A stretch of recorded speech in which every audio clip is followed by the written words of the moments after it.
against USA. Like France was up 10 at one point in the gold medal game against the USA's best of the best. And it also had their fair share of young players on the team. You think of Layla Lacans of the world and the Moon Fatouxis. Australia even had some relative success in the Olympics, and you think about players like Jade Melbourne, who plays for the Mystics. So I think some of the young players are looking at this and like saying, no, I think we can, try to play what we can do and come over and see like how we fare against these players.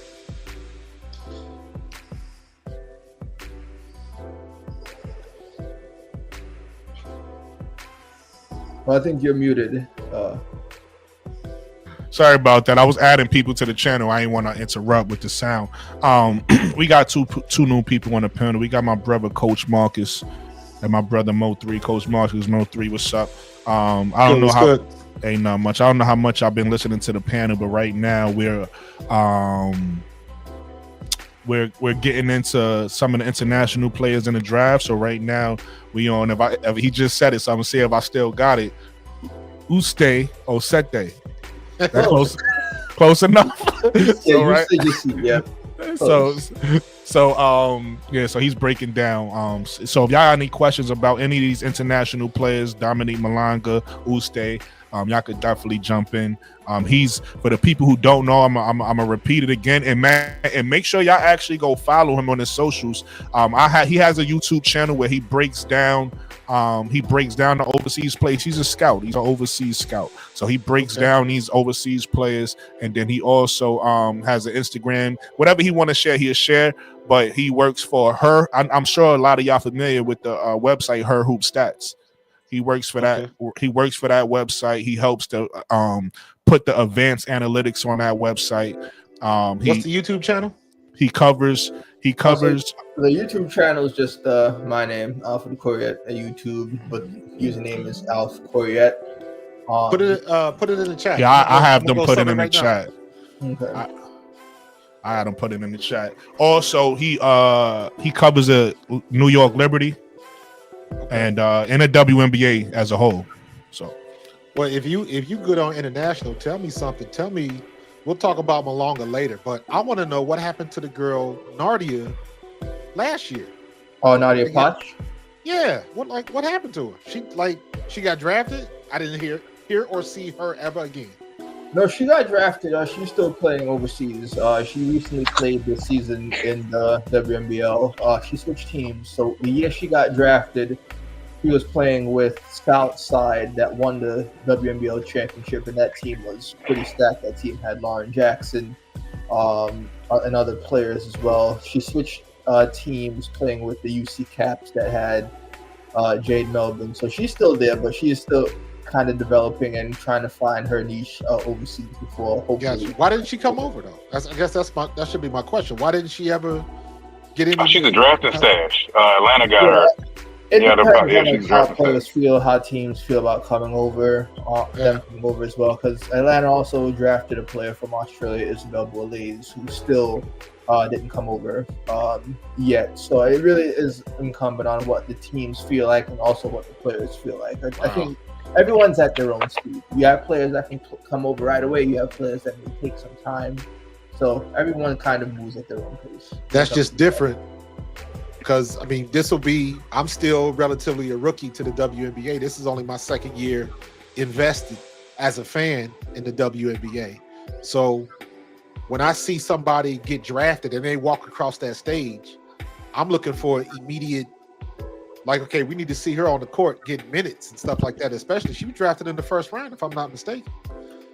So it just, I don't know. I guess that's my rookie American thought process that doesn't necessarily translate to what they doing because I just dropped really quick. I just dropped his link in the chat. I think it's a clickable link. Let me know if it's not. I'll redrop it. But that's his link to his YouTube page in the chat. You gotta cut paste. They don't let you click on them in the chat. Okay. No, I thought when the admin do it, you could click on it. It should be. Yeah. Okay, I don't know. I tried. Listen, if I got one of my admins in the chat, try to do it for me if I did something wrong. Because usually when the admin do it, it's clickable. But make sure everybody go. Like I said, subscribe to his page. He does breakdowns on all these European players. Like I said, he's a contributor to Her Hoop Stats website. and he covers the Liberty and the WNBA as a whole, but he covers the Liberty. If you also have Twitter, known as X now, I'm usually there posting as well. Usually, like the stuff on Twitter is more short form, kind of quick hits on players, but usually you'll find probably more daily stuff from me on Twitter than YouTube. Hey, Coach Marcus. What's up? The link is clickable on the YouTube page, but not on the StreamYard. Oh, gotcha. Okay, that makes sense. I got you. Appreciate that. Yeah. Gotcha. Because I am looking at it. I am interacting through the StreamYard, not through the. That makes sense. Yeah, same here. That's when I saw it. I'm like, wait, hold up. It's supposed to be clickable. So when I went to the YouTube page and I was like, okay, yeah, it's clickable. Yeah, appreciate that. Yeah, I knew it was something. But yeah, great question, Coach. Anybody else got a question about these international players right now? We just talked about Dominique. If y'all want to, Paige just said she subscribed to you, Alfred. Anybody got a question about Dominique? Anybody got a question about Uste? Anybody got a question? I don't have a question about Dominique. All I need Dominique to do is get one good dunk in, and she'll take over. That's all we need to see. It ain't got to be every game. Hey, Coach, I'm with you on that. I'm to the point with these women that I'm tired of seeing them dunk in practice. It's like, if you're not gonna do it in the game, stop showing me what you get. Kiki done teased us. She ain't dunk all year. Queen Agbo dunk today in practice. Yeah, Queen Agbo dunk today in practice. Like, come on, they're in the game. The Canadian girl from Duke. The Canadian girl, she done showed us in college so she could dunk. Fournier ain't do it all year at Duke. If you're not gonna do it in the game, stop showing me what you could do in practice, please. They even got hyped up when Brittany Griner did it in Unrivaled. I was like, it ain't got to be every game, but just let people know you can do it, and that'll generate the interest in itself. But I don't know. Hopefully, she looked like she could do it on the regular. So hopefully, we'll at least see one or two.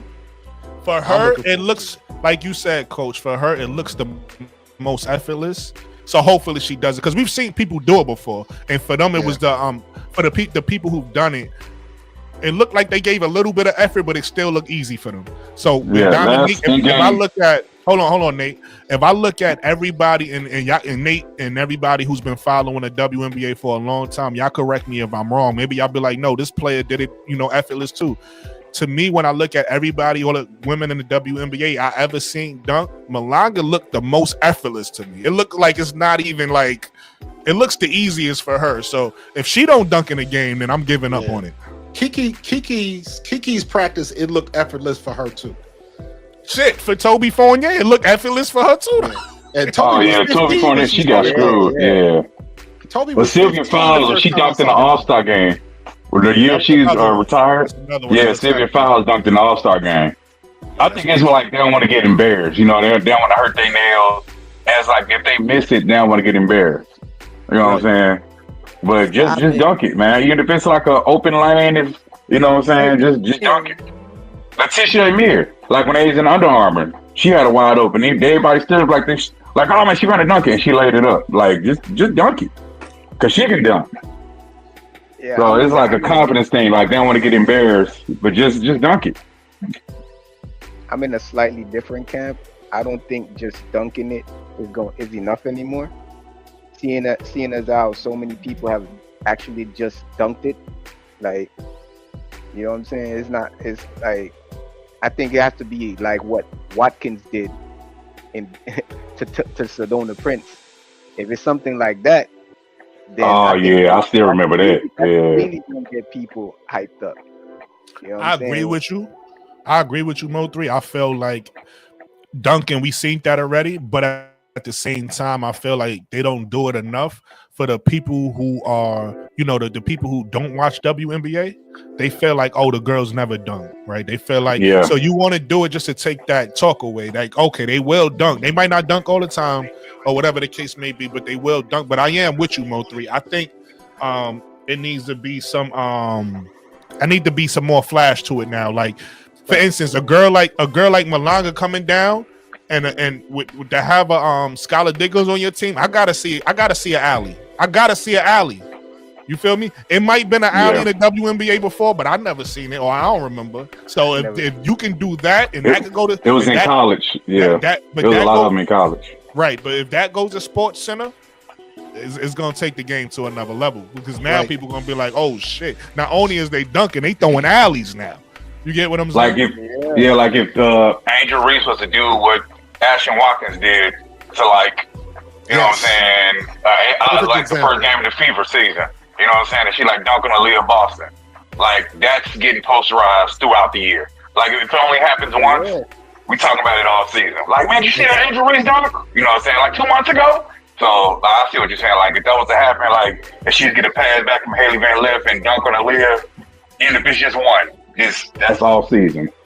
And people gonna want to see just her do that all season. You know, so ratings going up off that. My bad, man. I didn't mean to cut you. No, go ahead, Mo3. Go ahead. I know you want to get it out. Go ahead. But that was the thing with the Watkins. It was malicious. It was like vicious, because she slowed down, waited for her to get that poster. Like, that's why people were talking about it for so. Because if she would have just dunked it, then it would have been like, she dunked it, and it would have been like a talking thing for maybe like 3 days, a week maybe. But people were talking about it for months because of how she dunked it. As a poster. Yeah, absolutely. Great points. But let's get back to this draft. I want to ask Alfred a question about Uste, and how do you think she's gonna fit in when she comes over? I got a feeling she's not coming over this year. I don't know why. I don't have no evidence, but I got a feeling that she's not gonna come over. I hope she does, by the way, but I got a feeling she don't. But when she does get to the Valkyrie, how do you think she affects the Valkyrie? You already said that's if she even gonna play the point guard, so she might play 1, 2, or 3. We don't know how they're gonna use her. But how do you think she affects this roster and kind of makes this roster better?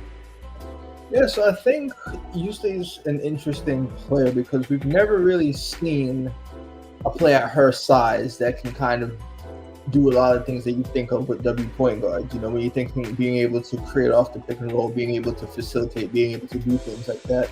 But then when you also factor in the fact that the Valkyries are a team that has so much size on their team, when you think of Kayla Thornton at 6'1", you think of Steph Talbot at 6'2", 6'3", Temi Fagbenle at 6'3", 6'4", Letitia Amir here at 6'3", 6'4", Janelle Salon coming over from France at 6'2". Like, this is a Valkyries team that has so much size and versatility.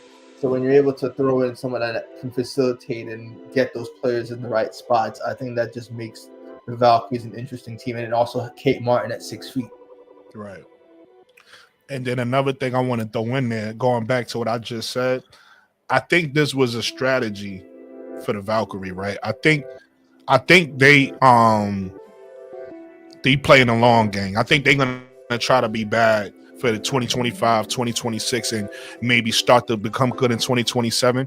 Because if what I say is, again, I don't have no information, right? She could very well come over, and I hope she does, as I want to see her play. But if she don't, they got a top 5 draft pick that's not going to play on their roster this year. So that makes them even worse. And that's going to put them in a position to get an even higher draft pick next year. So that, let's say if she does come over now in 2026, now she's playing with a better draft pick in her. You get what I'm saying? So I think this was all strategy for the Valkyrie. What are you guys thinking? Anybody on the panel can answer that. What you guys think of that strategy that the Valkyrie may be using as a drafting stash so they could still be bad and get a high lottery pick next year? I think Valkyrie got one of the best coaches, so I don't discount it because that's a GM move. That's really quick, Coach. Not to cut you off, but I just put Alfred's X Twitter, whatever you want to call it, is in the chat. So if y'all want to follow him, he said that's the best way to reach him. Is in the chat. Go ahead, Coach. I think the I forget her name, but the Valkyrie head coach. I think Natalie Nakaze. Yeah, she's one of the best coaches out there. She done earned her stripes and put her time in, and I think she's gonna be better than people think. I think the Valkyries are going to be better than advertised. Yeah. Their first year. I think they're going to shock some people. Don't have bad players on their roster now. Let's be clear. They don't have a superstar, but they don't have bad. Like, they have good role play. They have solid players, to your point, Coach. Yeah. And just to throw this out there, just to upset the apple cart a little bit. If you don't want to go into this, you ain't got to go into it. But is it going to be a little bit of the ism if Caitlin Chen makes the team? I think she should make the team, though. I think she should make the change. And then a lot of people, and we could talk about this. You could talk to this player too, Alfred. A lot of people forgetting Janelle Salon actually signed to this team. Yeah. You get what I'm saying? So again, people forgetting the talent. I have a question though. You can speak to Janelle Salon, Alfred, but I have a question for you too. And I kind of want to know, and I kind of talked about this in the intro. How do you feel about this team being so international, right? It's so many international players on it. This is, I don't think we ever seen this, at least not in basketball, right? I've never seen this many international players on one team, right? To me, this is an international team at this point with a few Americans on it. You get what I'm saying? So how do you think a team like this will be able to compete at its, not now, obviously they're gonna be trash, but at, you know, when they put together and they got their pieces to have a European team going against an American team, basically, how do you think they'll be able to fare? Because the games is different, you know. I know you said earlier France and some of these other players are also physical, but American is known to be the more physical team. But I think that might have, you know what, I might be even misspeaking in that, because even when I think about the men's game, you hear Luka talk and you hear people like that talk, they say, listen, it's tougher overseas. So the American game might have switched, at least on the men's side. I know the women still play physical. But how do you think an overly international team will fare in the WNBA? And then what's your thoughts on Janelle Salon? Yeah, so I'm actually interested to see, because I think this is probably going to be the best case study we've seen of like a heavily international team playing against mostly American players. Yeah. I'm not necessarily surprised that they went in this direction if you look at who's in the front office. If you think of the GM, Hema Nianin, he was the assistant GM of the New York Liberty. And the New York Liberty, as we know, have kind of pushed the envelope in terms of the international players when you think of bringing players like Marine Johannes and Leon Ebert and so forth. So, like, if there was anyone that would, you know, delve deep into the international range, it's someone that kind of already knows that type of system. One of their front office members, Vanja Chernovec, she was actually the GM of the London Lions team that won the Euro Cup, and obviously, like, to be a British team that, you know, wins Euro Cup, I think is something exceptionally. And she was actually the player that brought over Temi Fagnollet to the London Lions. So, like, these are people that have experience understanding what is going on overseas. They realize who are the best players in these overseas leagues, and they're like, okay, let's see how we can actually experiment and make this work. So I think they understand, like, okay, we have an idea of what type of international talent we want to bring, and understanding, okay, how can we make them successful in this league? And I'm very curious to see how this all pans out. Now, moving on to Janelle Salon, I've been a big fan of Salon for quite a bit. I think this is someone that is 6'2", that is so physical, so athletic, that she's a player that I think can play in this league right away. Yeah, really good defender. I wanted to see her play coming into this league right away, because she definitely has the frame and the level of physicality to bang with the best of them in this league. Yeah. And she's also someone that is a defensive stalwart. She's gonna grind. She's not someone that's gonna try to be like a soft physical defender. No, if she's in those one-on-one situations, you want her. She really wants to, like, make you feel her, because she's not gonna slouch or anything. She's gonna be up in your face. She can defend multiple positions. She's someone that's worked on her outside jumper to where she's improved as a catch and shoot player, where she can be a catch and shoot 3-point player, right? Think of someone like a Kayla Thornton, but can also do a little bit of the shot creation. She has a lethal step back that she's, you know, worked on. So I think she's someone that can be a very, very good two-way player in this league. Nice. Like, you make a good point. I forgot. I said this before the McCoughtry. I forgot that how good the Liberty are at their scouting game and their international game. I've said that before to Mikachu, so that was a great point you bring up. Also, another person that's super high, one of the first persons I heard speaking about Janelle Salon is my brother Nate. Nate, you got some words you want to say about Janelle Salon? Yeah, I was just hoping the Scott could get her. But yeah, the Valkyries was on that, man. I was talking about her for the past 4 or 5 months, and then the Valkyries snatched her up. So yeah, I had because her brother's in the NBA, so I've been watching her tape and watching her film. I mean, she needs to gain some more muscle too, but the fact that when she was supposed to be drafted, she went undrafted, and she became one of the top free agents. It's pretty crazy, man. So I'm interested to see how she does because she's on a training camp contract and basically almost like the last year of her rookie contract, basically. So. Yeah. I think she's gonna do good.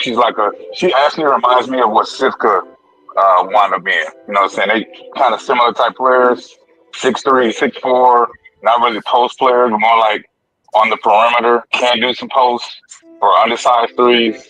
Got a good 3-point shot, but I think her defense is a little better than Syuka's right now. But I mean, she's 22, so but. I'm interested to see what she looks like, but I think her and Syuka's game is pretty similar. And also something to add about Janelle. Janelle was one of the players that had good minutes in that Olympic game versus Team USA. But she's already had experience guarding, some of the WNBA's elite. But I think that just goes to show you what Janelle Salon can do, but also on a broader scale, what France is doing on an international level when you think of just the talent that they have over there. Facts. Chat, y'all got any questions for Alfred before we move on? Oh, also, sorry to interject. Wody Mack also brought up a good point that they also have some other great French talent. When you think of Ileana Rupert, who's actually was Las Vegas's first round draft pick for a while back, played with Las Vegas, ultimately went to Atlanta. Now she's in Golden State. She's had a phenomenal season also overseas with Turkey. She's taken a leap. We're talking about a 6'4" stretch big that can shoot, that can be successful in the post and can do multiple things.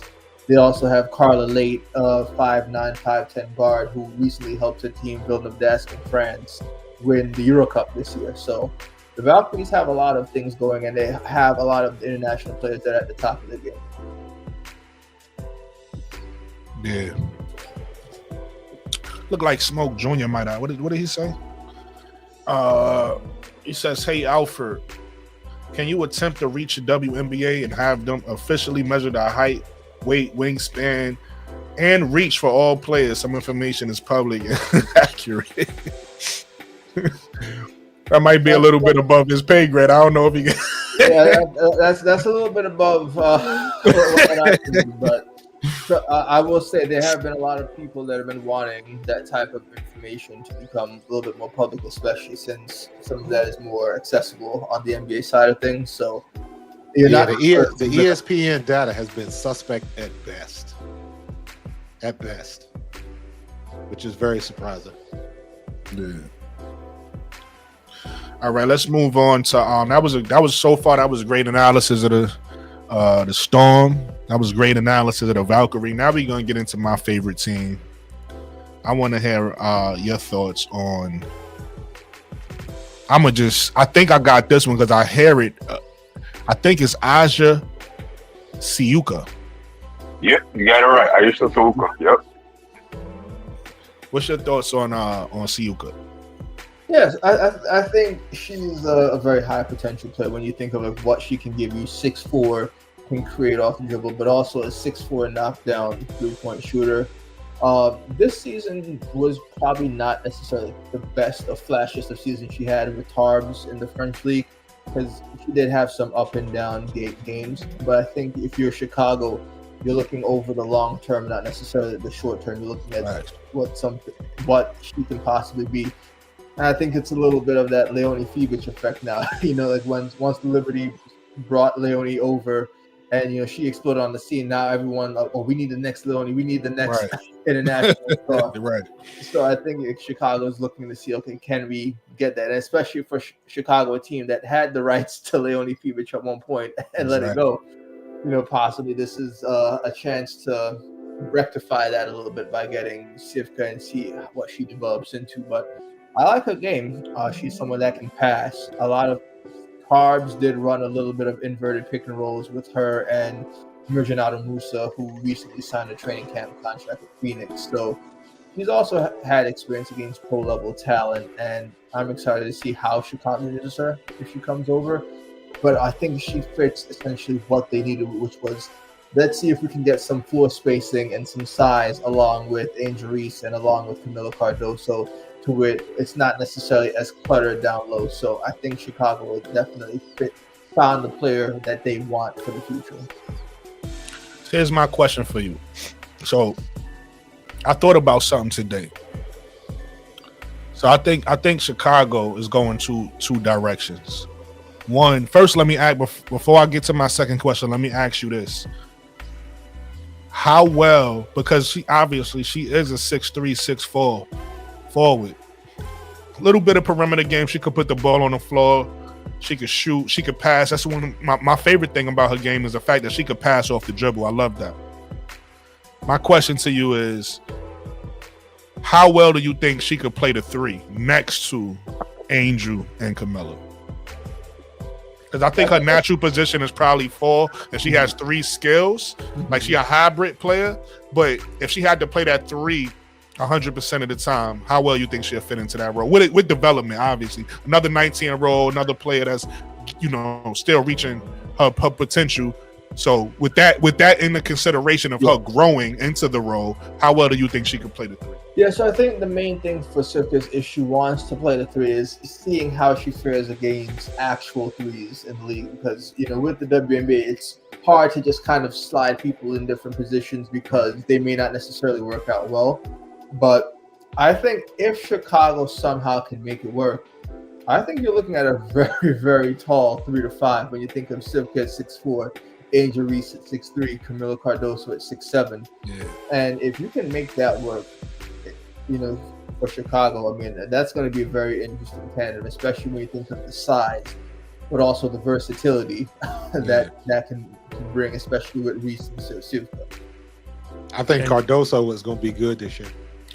She got in a lot of good work in China, and everybody been focusing on Angel and Unrivaled and all that kind of stuff, but nobody focusing on Camila. Camila put in work this overseas season. She put in work.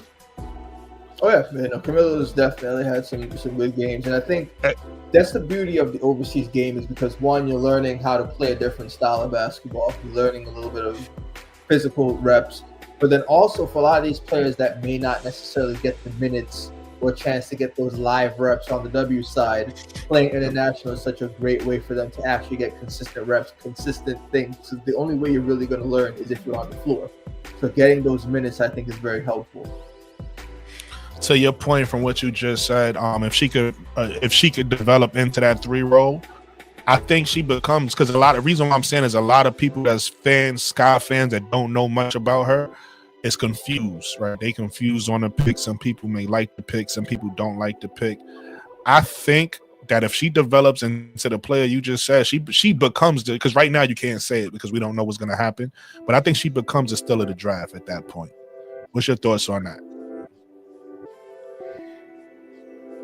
Alfred? Yeah, so I think in terms of still the draft, we have to see how that pans out, because there's a lot of players, especially when you think of international and domestic, that could possibly be considered steals depending on where they fell. But Syuka is definitely interesting. I think when you think of steals of the draft, that's something you want to see how it looks like 2-3 years down the line. No, absolutely. That's what I'm saying. If she develops, I'm not saying right now. I can't put that on her now. I'm saying if she develops into that player, right? Because that's a unicorn, right? If you develop, because right now her game to me, in my opinion, not getting better. She's a solid player right now.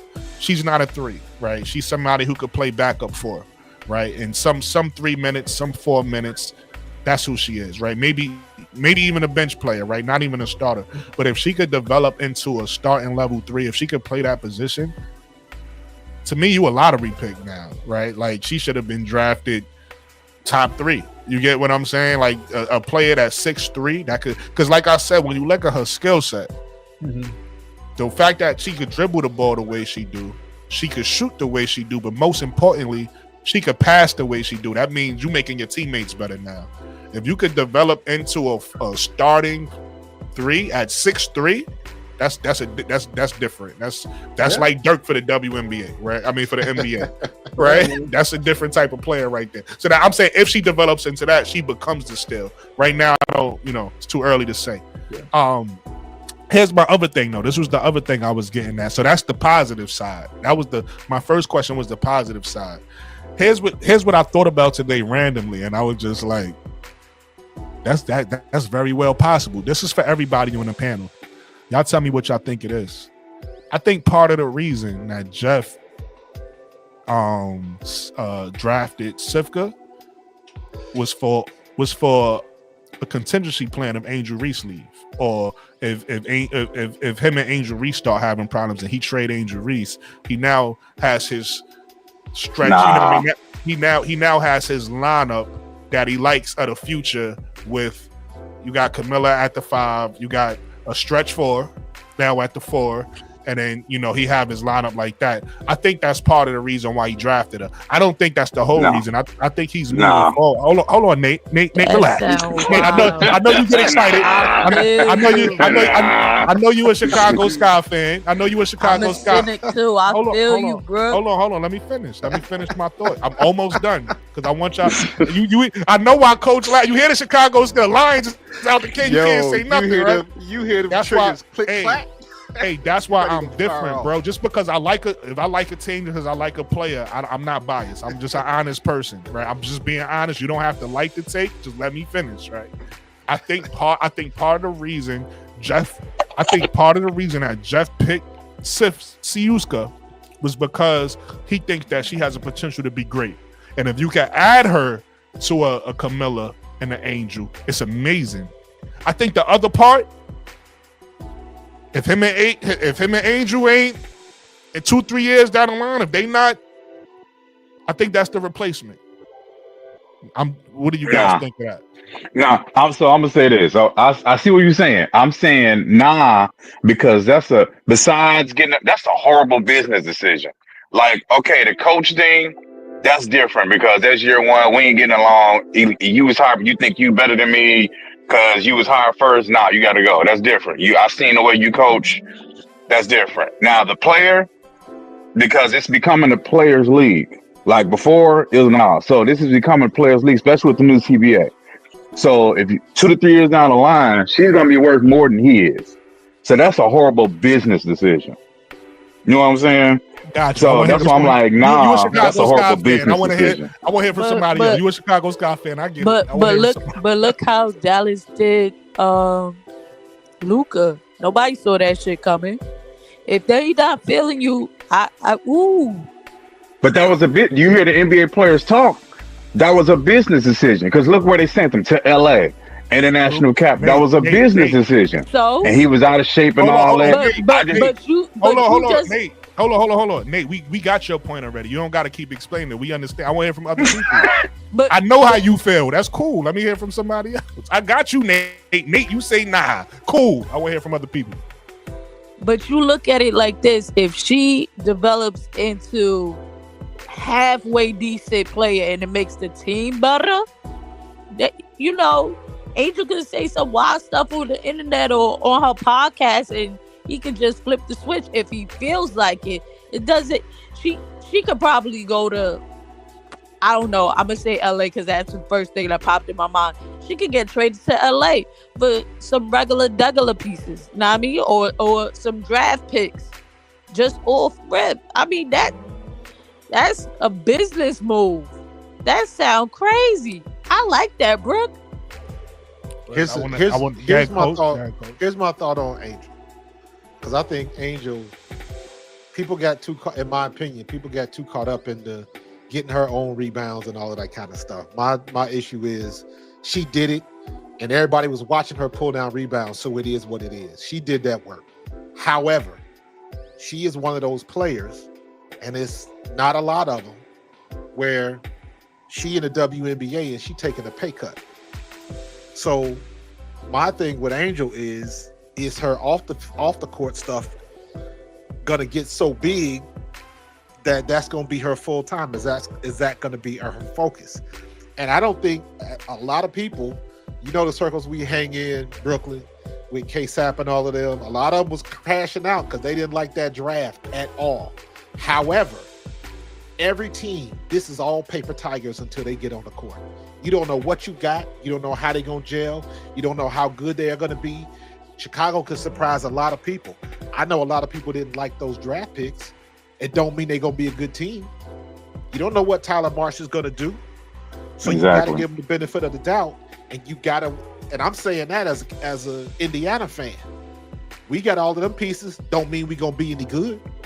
Exactly. So it's always a wait and see. And I'm very curious if Chicago is good, but Angel Reese ain't getting the shine. How is that going to affect how things go going forward? Because is it about winning or is it about getting the shine right now? No, I think it's for her. To be honest with you, it's about winning. No, I think because you heard Haley, you know what I'm saying, based on she gave her praise, she says Angel has said, I just want to win. I'm not used to losing. I want to win. Me and Camila, neither one of us are used to losing right now. We want to win. So I think her main thing, she's like, yeah, Angel doesn't, she's like, whatever she has to do the dirty work to win, that's what she's gonna do. So I don't really care. I don't think she would care if she get a shine because she'll get all defense. Like they're winning, she's defensive player of the year. You know what I'm saying? She's gonna get not necessarily the shine, but she's gonna get the credit if they win because she's gonna get the blame if they lose, right? Because it's Angel Reese. Whether she gets 10 points or 20, they're gonna blame her or give her the credit. You know what I'm saying? They ain't gonna blame the coach even if he make a coaching decision that's bad. If she's not on the floor, they're gonna blame her regardless. They ain't gonna blame Caitlin, they're gonna blame Angel. So I think her main thing, she wanna win. Like especially if they have a good record. Let me jump in. Okay, go ahead. Yeah, Nate, because you be going. You already made your point. You already made your point. Nah, you good. But listen, I agree with Nate though, because here's the thing, and I'm not mad at Coach for saying that because one thing I love about my podcast is all opinions are welcome. I don't want this to be a biased podcast. That's why you can see I can ask the questions I do. I'm not here to be biased. I'm here for the conversation, but the elevation of women's basketball. That's what I'm here for. I'm an Angel Reese fan, but I'm ultimately here for the elevation of the game. Let's be clear, right? So I could have biased conversations. I could have unbiased conversations. I could have the difficult conversations. We could do it all. And I could be real. I could be real about my favorite players, and I could be real about the players that's not my favorite players. So when we talk about Angel, I could talk about the tough stuff. If we talk about Caitlin, I could talk about the stuff they don't want to talk about, right? You see my man say only a CC fan would ask that question. Yeah, but listen, I'm okay with him saying that because look, just before that, Coach, what he said.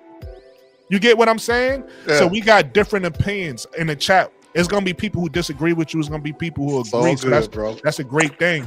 But I want to piggyback off what Nate said because I agree with Nate with this. I think a lot of people who don't know much. Let me say that. They don't know much. Some of us know a little bit more about Angel Reese than others. So the people who don't know much, and the funny thing enough, I'm gonna tell y'all a story that's gonna tie all this in. So I was just doing my job. I ain't gonna say what I do. I was just doing my job a few days ago, and I ran into this building guy. He worked for the building, and we was just chatting. And then I was like, my podcast came up. I'm like, yeah, I talk women basketball. He like, word. And he was like, Angel Reese, my girl. So I was like, word. But he was like, yeah, but he said this the same narrative. Oh, but she need to cover up or whatever. So I just laughed and I was like, do you really watch women's basketball? So he said he do, but I really know he don't. I really know he do. He said he do. But I said, I gave him this analogy, and this is the point that I'm about to make with y'all right now.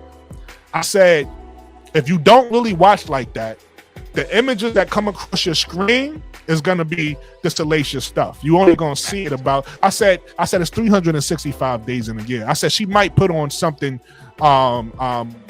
revealing maybe 10 times out the year, but you're gonna see all 10 of those and say she need to cover up. But you haven't seen the way she dressed for the rest of the year because you're not really paying nothing attention. about Sophie. Right. No, he ain't say nothing about Sophie. But hold on, I was making his point. I was like, you really not. I said you really not paying attention. You only see those 10 things, and you make an opinion off of those 10 things, off of really watching who she actually is. My point to that is saying there's a lot of people who don't really know Angel Reese, so they see the podcast, they see the lives, they see all of this, and they think, oh, she's more in tune with that than she is the game. But the people who know Angel Reese, if you really know her, what she does is, let's say if she have an endorsement or whatever she's working on, she get up and works out before that. A person who don't care about the game won't do that. She gets up 5 a.m. and go do a workout before she go do a commercial. You get what I'm saying? If she's doing a podcast, she already done put the work in the gym for her basketball game. You get what I'm saying? That's the people who know Angel Reese and know what she's in tune with, know that the basketball always comes first. But the people who don't know, they just see what they see on social media and think, oh, she's consumed with that. She cares more about that than the game. Right. So that's why I agree with Nate that winning is the most. And then if you know anything about Angel Reese for her whole life, she's been winning her whole fucking life. Like winning ain't nothing new for her. That's actually like old news to her. She's been winning since she's been in high school.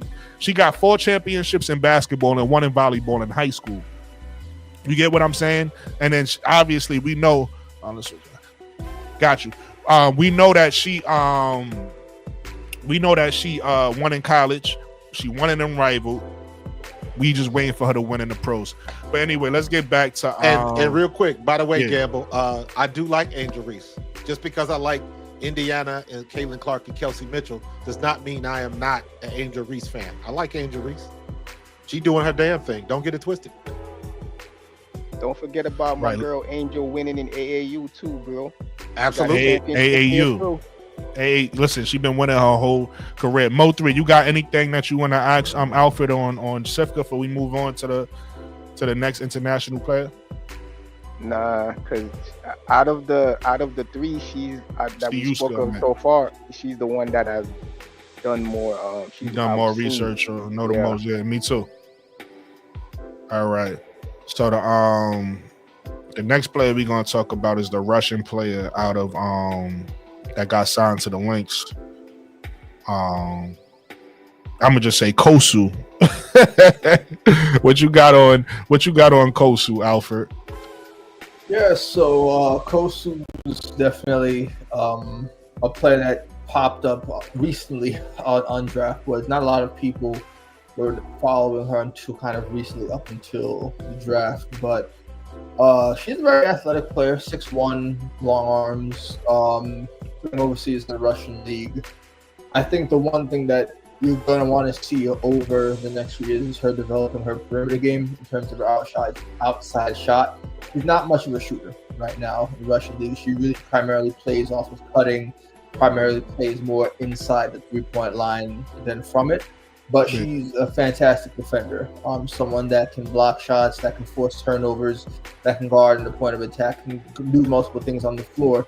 And when you think of where she's going to in Minnesota, that's the type of player that Cheryl Reeve likes, people who can defend, that can impact the game, not just on the offensive side, but also can impact on the defensive side. And when you're going to a historic franchise like the Minnesota Lynx that has multiple championships and a coach like Cheryl Reeve that has seen and done it all, I think that's the type of player that you really want to see how she develops under a coaching staff and coaching player, a coach like Cheryl Reeve. Cheryl Reeve don't like young players, though. She does not like young players. She does not play. She likes the veteran team. So I'm hoping the one thing that we saw from last year is that last year's season, hopefully that cracked the door for players coaches like Cheryl Reeve that will let these young players get minutes on the court.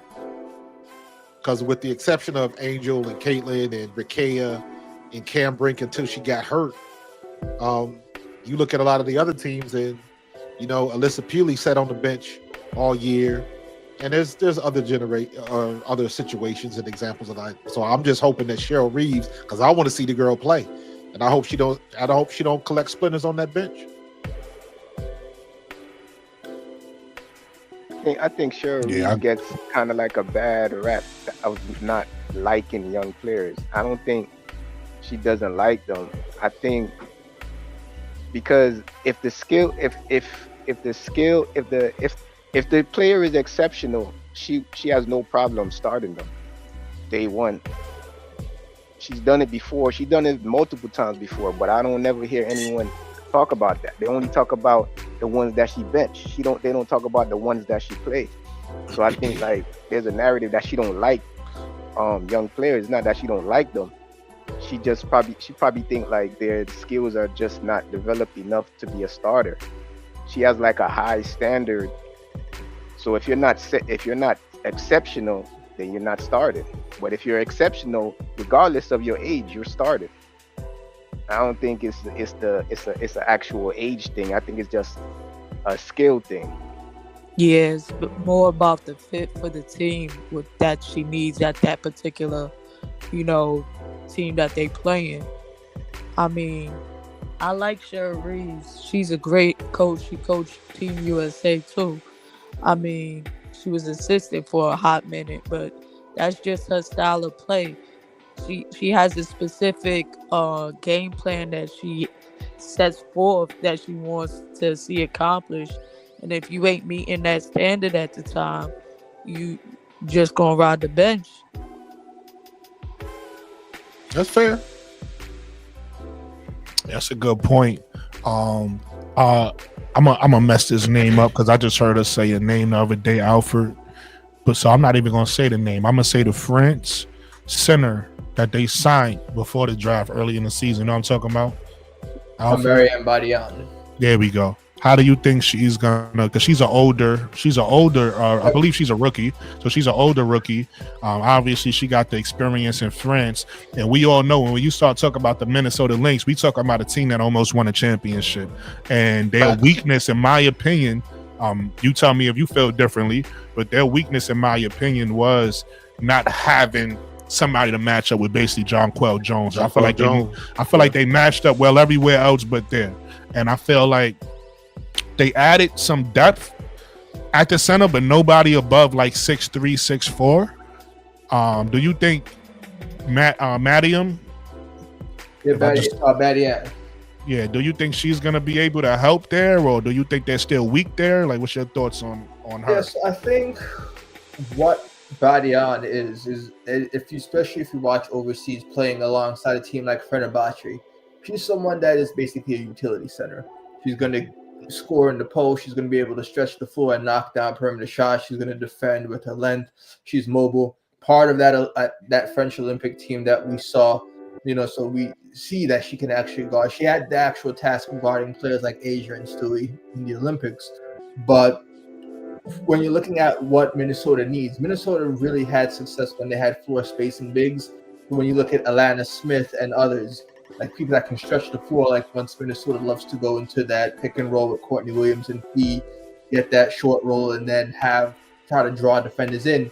You need players that you can also kick to, but you also need players that can initiate stuff in the post. So I think Badian is someone that has that experience overseas and someone that also can really, especially if we're talking about Cheryl Reeve liking more veteran players, I think why not go for someone that's a veteran overseas, but that can also fit your game plan right now, but can also do multiple things on the field. Anybody got any questions for about the Minnesota Lynx, about Kosu, about the center name I'm not going to try to pronounce again, or any of these players? You muted, Coach. I see your lips moving.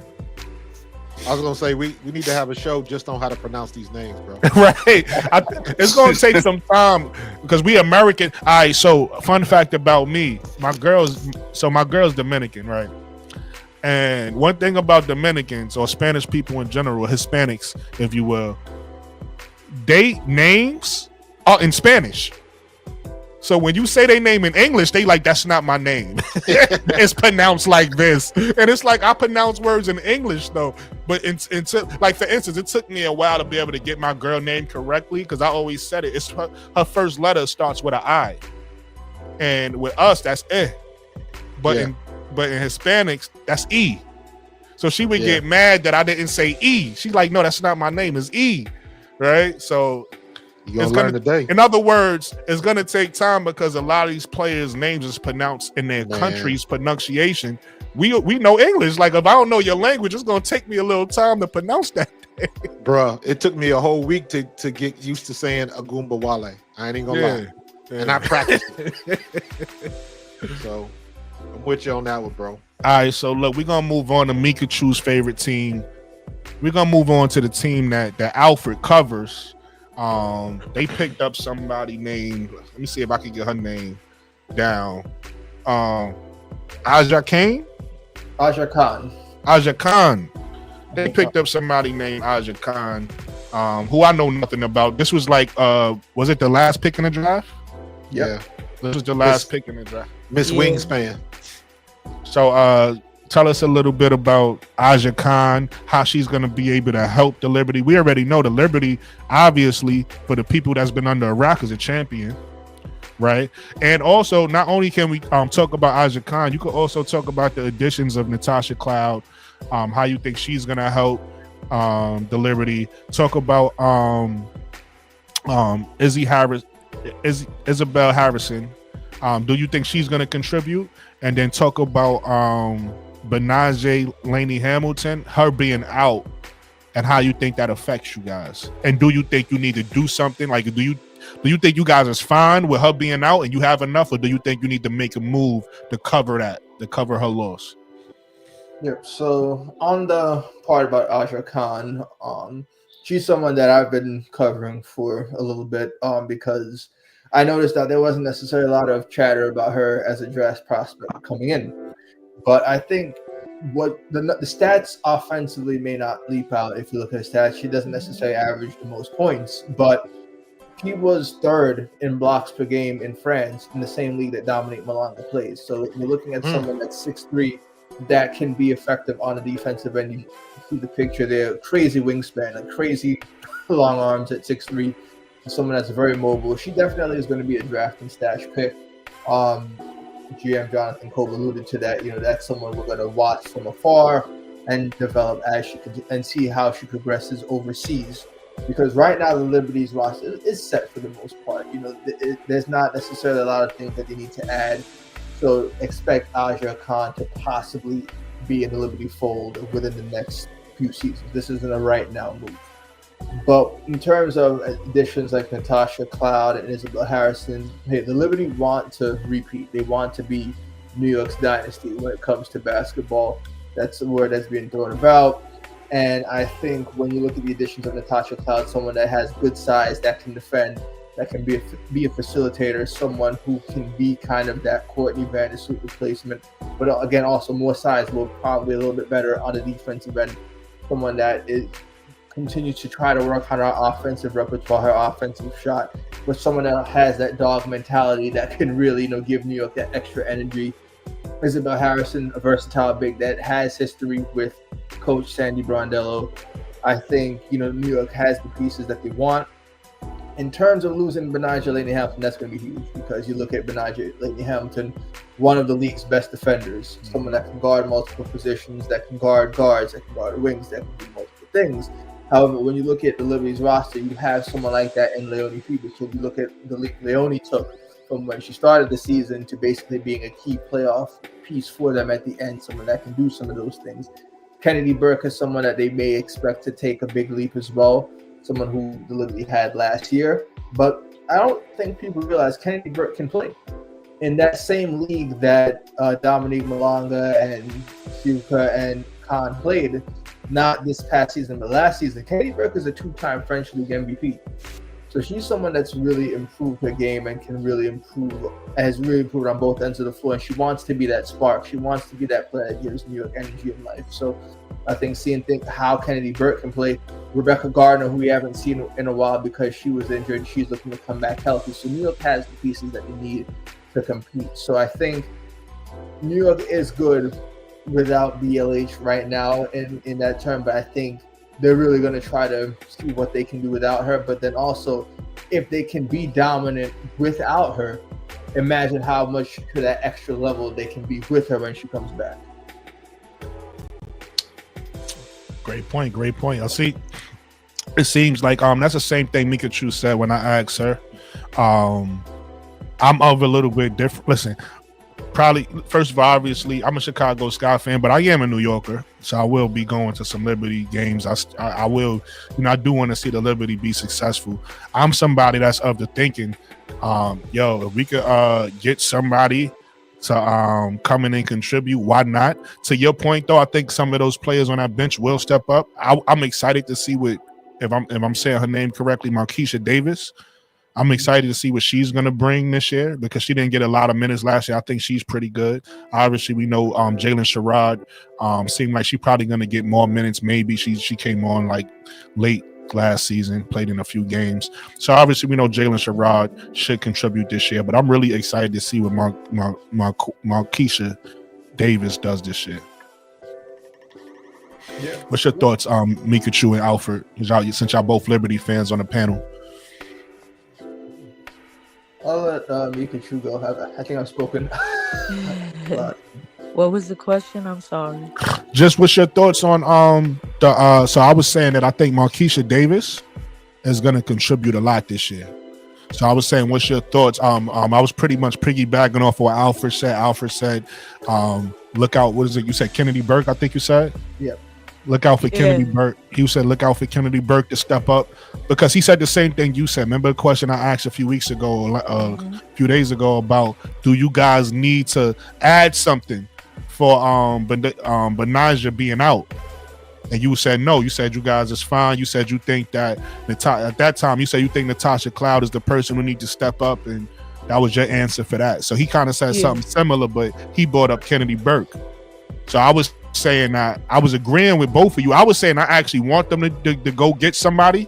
That's my competitive nature. Like, if we could stack, we could just pad a little extra on top. Let's do it. But to y'all point, I'm gonna land with this. To y'all point, I want to see Marquisha Davis get some minutes because I think she's gonna be a really good player in the W. Yeah, McCoughtry. Not just looking at the roster because I was checking the roster too.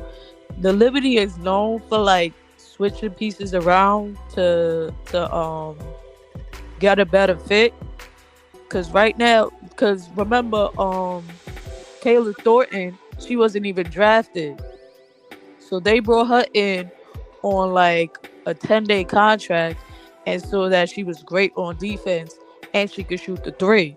You know what I mean? So she worked her way up. She did basically what Becky Hammond did when the Liberty first started back in the 90s, worked her way up into being a better rotation. So I do love Kennedy Burke. At the time, I thought she was, still getting her, not sea legs, but, getting her fit into see how she moves and gels with this different people on the court. Mm-hmm. But I do feel you. I just got to see them on the court first to see, like, I like that dog type player, and that's why I love Natasha Cloud, because she'll bring that, but she does need like another piece, because like when Benaja Laney Hamilton and Kayla Thornton was on the court, it was unstoppable, because you had Benaja would do her little middies or step out into the three or then pop out to Kayla Thornton if other people weren't, shots weren't falling, and Kayla Thornton will drop the three. So that's what I'm looking. I mean, it's still, the season hasn't even started yet, so I just gotta see, because you never know. Some people that get drafted and on the roster might not be there because they literally like to move pieces around like they playing chess. Good point. Good point. What you got on this outfit?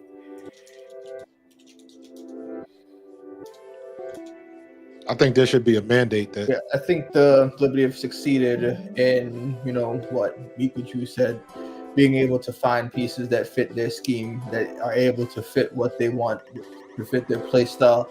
You think of even the roster in 2022, we saw kind of the precursor of Brianna Stewart and John Paul Jones with Natasha Howard and Steph Dawson a little bit. We're thinking about a forward that can be in the post, that can also step outside, but you upgrade that to Brianna Stewart. You look at Steph Dawson, a big 6'5", 6'6" center that can also be in the post and also in the perimeter.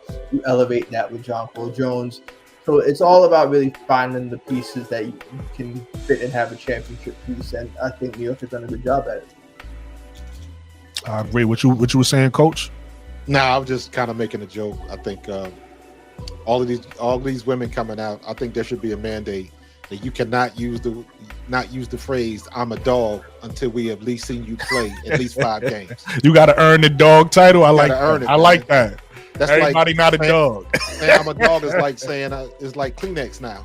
It's ubiquitous. Everybody using it. It's like, I got to see that on the court. Who disrespected the name? Point them out. Haley Van Lith said it.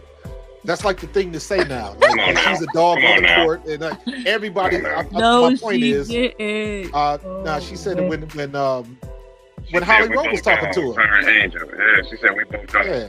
So it's like everybody's saying it's like just that's me. I'm a former player, so like I want to see it on the field. I guess they retired. I'm a workhorse because it's all connection with. I'm nitpicking. Because watching Candace break down her film, which I just sent to the chat. Watching Candace break down Haley Van Lith's film, man, I have even more. Hope for what the Sky going to do, what she can possibly turn into. Just seeing Candace Parker break down her film and seeing Haley Van Lith, how she evolved from Louisville to TCU and her decision making. And she's like, in the WNBA, this is what you got to be able to do: move without the ball, make the right decisions. You know what I'm saying? So I'm not saying she a dog, but I'll say she has the potential to be a dog. So. I mean, she going on what she's done. Hey, Angel said it before she came out, and she proved she was right. So I know everybody ain't Angel, but I mean, until proven otherwise, until it get taken from her, Angel is a dog. So like that's just goes without saying. But I get what Coach is saying. He's saying that everybody not no dog. Like we got a dog is a special thing, right? There's a certain class of dog. So you got to prove you a dog, and it ain't got nothing to do with HBL or nobody else. You got to, like I said, maybe she's a Shih Tzu. What type of dog is she? Nah. There's only one. And we all know what the dog is. So the reason, it's like you making up your own nickname. Come on now, you can't claim that. No. I don't think has to be proven. I don't think that there you go has to be proven, but I don't think that's what it is. I think everybody is almost like a person saying, I do the dirty work on the team. We already know it's not many people. That's why it's called dirty work. Not everybody does it, right? Not everybody likes to do it. So it's like you can't come in. It's almost like saying I'm a leader, and there's only 1 or 2 leaders on the team. The whole team ain't full of leaders, so the whole team can't come in and be dogs. You get what I'm saying? A dog is a certain thing that provides something for a team, and you can have multiple dogs on a team, but everybody not a dog. So it's like if you are gonna claim that title, you got to be that. You can't just say that and want the badge and not that. I can't walk in the locker room, as you know, Coach, because you was a player. I can't walk in the locker room and say I'm a leader, and everybody in the locker room know I'm not. They gonna look at you like, nigga, you not the leader. We don't follow you. We follow him. That's the leader. And ultimately, the cream is gonna rise to the top anyways, regardless of what you say. So I'm like, they're just streamlined it. And let's not get it twisted. I understand why they say it. I know why they say it. I'm not. It's one of those. Hey, Coach, it's one of those things you put on your resume that you want everybody to. You know what I mean? Exactly. If I was a supervisor at my old spot. No, you didn't. You answered the phone. You know what? This is it. If I got to tell you, then that means it ain't gonna happen. I shouldn't have to tell you. Nope. See, I disagree with that. I'm gonna tell you why. Because that sound like the people that criticize me, right? Like I'm one of the people, and I understand what you're saying, Coach. But I'm saying we can't forget these people. I'm a confident person, so like if we having a conversation about, like, I won't just come out and just say something I am or something I do, right? But if we having a conversation about it, I'll tell you. All right. Some people feel like you're not even supposed to do that. You should never speak or not. We talking about it, so I'm gonna tell you whatever it is, whatever I do.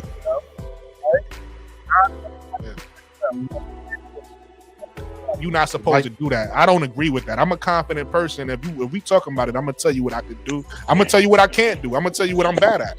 Well, hey, bro, you just sounded like you was underwater. Your mic, you just sounded like you was underwater talking. Okay, I'm back now. Yeah, it does that. It does that sometimes. Here's a legitimate question though that I have, and that, no wrong answers. I'm simply looking for opinions. The last 3 years, I've been hearing generational talent. How long is a generation? Because we certainly have a lot of generational talents. So how long? What's the? To me, and y'all correct me if I'm wrong, because I say this word when I'm talking about a player that comes around every 5-6 years. To me, that's a generational talent. Somebody that's not, you don't come around every year. It's not somebody that we're gonna see all the time. But you might not see this player for another 5 or 6 years or more. So that's how I use it. Am I wrong? How do you guys use it?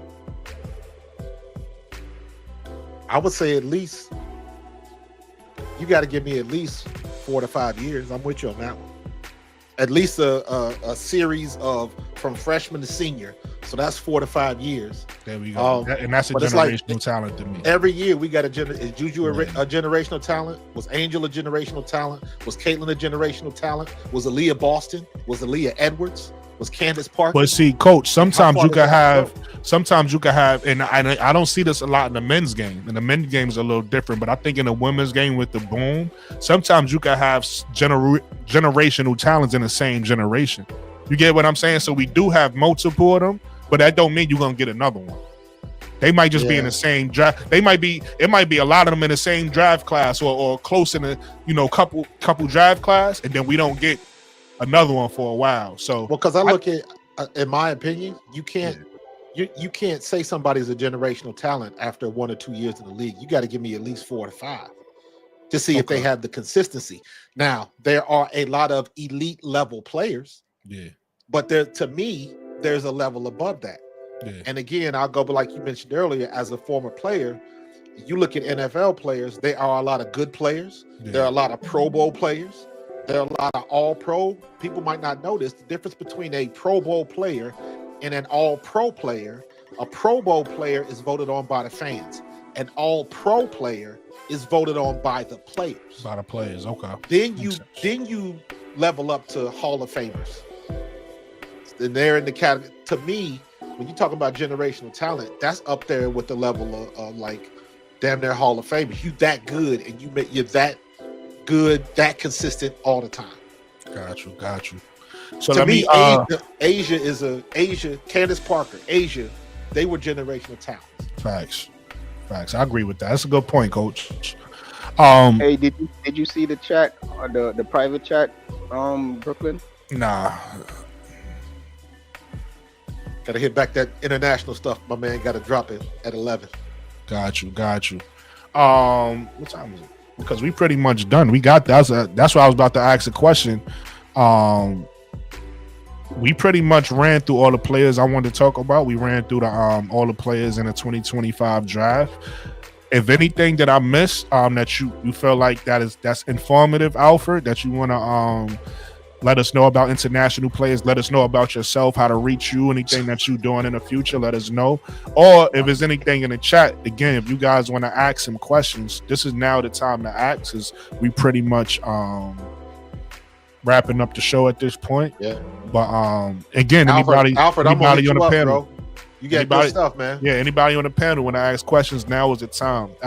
You got anything that I might have missed that you feel like is important that we should know about these international players, Alfred? No, I think we kind of covered it all. I think we touched base on most of it. there's going to be more international players getting drafted in the future. 2026 is going to have quite a few that's slated already. 2 names to check out, possibly Our Fam and Iana Martin carry on in Spain. Our Fam is a 6'4", really athletic, really strong. Has been there are parallels to her and Malanga a little bit in terms of like what people feel they can do. Yeah. Iana Martin, she's a young guard, 5'9", dynamic in the pick and roll. Recently won EuroLeague's Young Player of the Year award at just 18-19. So she's someone that's going to be getting some traction coming up in the future. I see a comment in the chat, Jasmine Keys. I do like Jasmine Keys a little bit. She plays for Skio. Could be a little bit of a stretch big. I think the question some WNBA executives are going to have on her is, can she play defense at a W level? But I think if you can shoot and if you have size, there's always going to be a place for you in the professional ranks. Before you dip off, I got a question about, I think her name is Han Chao, the center. She didn't play this season. Hanju, yeah. Hanju, yes. How you think she gonna fit? Because I saw her for a couple of seasons and she was progressing and getting a little bit better. I still think she need to put a little bit more size on her, but she's a good center. Get a couple of blocks and grab some solid rebounds, and she could shoot the 3. I saw her, be able to step out and get some shots up there past the arc. What are your thoughts on her? Yeah, no, I like Han a lot. I'm not sure if she's gonna come over this season, because again, Liberty just have so many pieces, so many things going on right now. But I think the beauty of Liberty is they always have the rights to these players, so they can kind of mix and match depending on what they need for that particular year. But no, I like Hani. I mean, someone that is 6'10", there's not a lot of 6'10" players in the W just hanging around. So someone at her size, she can post up, she can shoot, she can do multiple things. And I agree with you, she was kind of on that upward trajectory, went back to China, and she's still killing it over there. So yeah, time will tell if we see her back stateside, but I do like Han a lot. Okay. Hey, Chris, somebody that question that was just up on the screen, was that Chris? Yeah, that was Chris. He was asking about Syuka. Yeah, I think we touched upon it a little bit. It's really going to be dependent on what Chicago does with her and what they think is the best role for her, because she does kind of play a little bit of that tweener role overseas in the French League with Tarbes. I will say the one thing that could be interesting is if they run her a little bit more playmaking force, because the team that she's on Tarbes, they have this athletic small ball center named Merjanati Musa, who's 6'1", but she's one of the top rebounders in the French League because she's so athletic. And sometimes they'll actually run the pick and roll with sometimes Syuka as the ball handler and Musa as the roller. So if Chicago wants to try to implement something similar to that with like her and Reese one day, I think it's really, we're gonna have to see like what Tyler Marsh wants to do with those type of players. Good point. Listen, man, let everybody know where to find you. Once again, like you said, I think you said X is the best place to hit you up. Yep. X is always the best place, since I'm always, posting things on X. Handle Alpha Corriette, or if you type in Alpha Corriette, you can always just find me there on X. And then I think you mentioned, I'm also on YouTube, where I do usually longer videos, sometimes breaking down players. But definitely can find me on either and get a little bit of information on the international side of things. Good stuff, bro. Great content, brother. Thank you. Yeah, man. Listen, great. Go ahead, Coach. I was gonna say, I'll be reaching out to you, man. You got good content, man. Thank you. Anytime. You got good content, bro. I'm a fan. Listen, man, great show, everybody. I appreciate everybody that joined my panel. Nate, Mo3, Coach, you already know. McCoughtry, and especially Alfred. This is our first time connected. We've been talking a lot behind the scenes, trying to link up and do something. So I'm happy that the show turned out as well as it did. Everybody in the panel, everybody in the chat, I appreciate you guys. You guys ask good questions. Everybody who watched this on the playback, definitely follow Alfred. Definitely like, comment on their page, subscribe to the page, hit me in the comments. Tell me what you thought about the show. Any of these players. Tell me what you think. Who's your favorite player, your favorite team? What you think about these international players? So, yeah, man. I just want to say thank you. This is a great show. I'm happy about it. I feel like it was real informative. I feel like it was a little bit different than what you typically get from these lives, right? Informational. And I feel like we learned a lot about a lot of these international players today. Once again, Alfred covers the WNBA. He covers the Liberty. He's a contributor to Her Hoop Stats. He helps with the advanced analytics and everything over there, and he's a scout for the international players. So definitely hit him up. Help build up his socials. He has a YouTube page. Help build that up. Definitely highlight him on the X. Develop a relationship. Definitely a great resource to have in these communities. Yeah, man. Hey, thanks for having me on. Absolutely. We're gonna wrap it up with that. Listen, everybody have a good night. Everybody stay safe. Everybody stay blessed. And have a good night. Hey, Brooklyn. Yes, sir. I'm gonna hit you on Discord right after this. All right, bet. Salute.